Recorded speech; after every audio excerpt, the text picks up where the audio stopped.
Shalom and welcome to another episode of Faith Journeys with God in the Land. Today's episode takes place at a place called Masada in the Judean desert.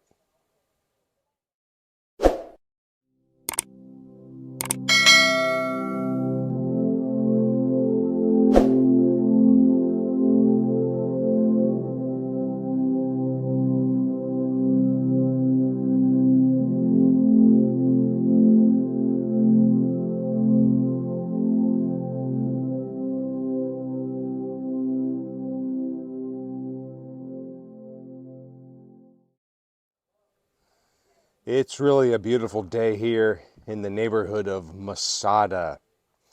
And welcome to this new episode. What we're going to do today in this Faith Journeys with God in the Land series is walk down, I think it's about 180 steps down to the northern palace of this palace fortress, built by Herod the Great. Now, Herod the Great was the ruler from 37 BC to 4 BC. And this was one of several palace fortresses that he built. One's across the way in Jordan today called Machaerus. Another one is at Herodium, just to the south and east of Jerusalem. Good morning. Boker Tov. Okay, so We have a bunch of Israeli soldiers here now, passing me. Boker Tov. okay, so Ma nishma? what's on? Go beseder.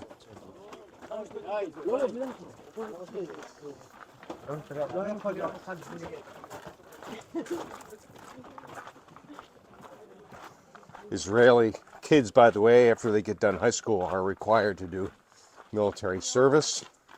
Guys are almost 3 years that they are required to serve, and girls just shy of 2 years, unless they're an officer. But anyway, they're here, by the way, to celebrate the significance of Masada, because long after Herod the Great dies in 4 BC, this palace fortress was later used in 70 AD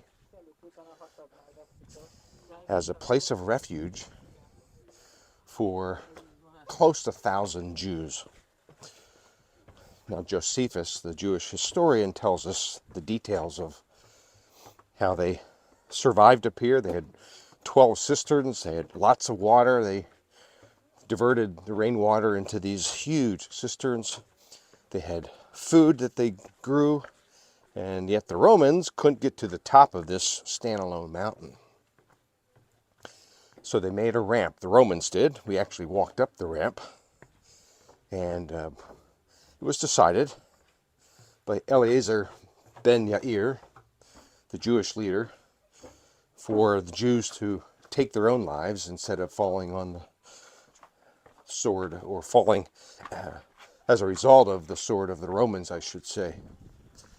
So what happened is 963 Jews, beside I guess 2 women and 3 children, survived, and Josephus tells us these details. But this is what actually happened here at Masada. But I want to really focus on this place being a refuge. Now, in Psalm 18, verses 1 and 2, we read that God is our fortress. He's our Metzada, and that's the word in Hebrew for Masada. The Israelis call this site Metzada, and we find refuge in who God is. He's our fortress. By the way, I made it down to this northern palace. Look behind me, the beautiful frescoes, although these are not the original ones, although they appear to be very close to the ones that were once here, but now taken away for protection purposes. But this palace fortress is a beautiful place. Herod the Great used this 3-tier northern palace as a way to enjoy the view. In fact, behind me now is the Dead Sea. There it is. and also the place called En-Gedi at the very end of that cliff behind me. But let's get back to our thought of the day, God being our Metzada. I don't know how many times you experience wilderness encounters. Perhaps you're feeling lost without direction. Perhaps you're feeling weak, or perhaps a challenge or a trial seemingly is pursuing you and you can't escape it.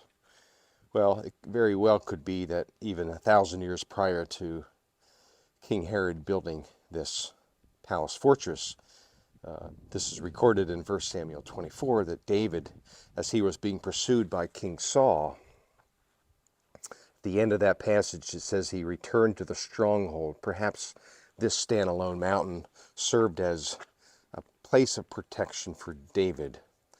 It served as his Metzada, if you will, his fortress. So whatever you're facing today, part of our faith journey with God is to trust Him in everything that we do, everything that we encounter, even those difficult times when it feels like we're out in the desert, perhaps without purpose or focus. And yet here in this place we can celebrate that we can trust God. He's faithful and He is our Metzada. So claim God as your Metzada today in your faith journey, and may He bring you encouragement.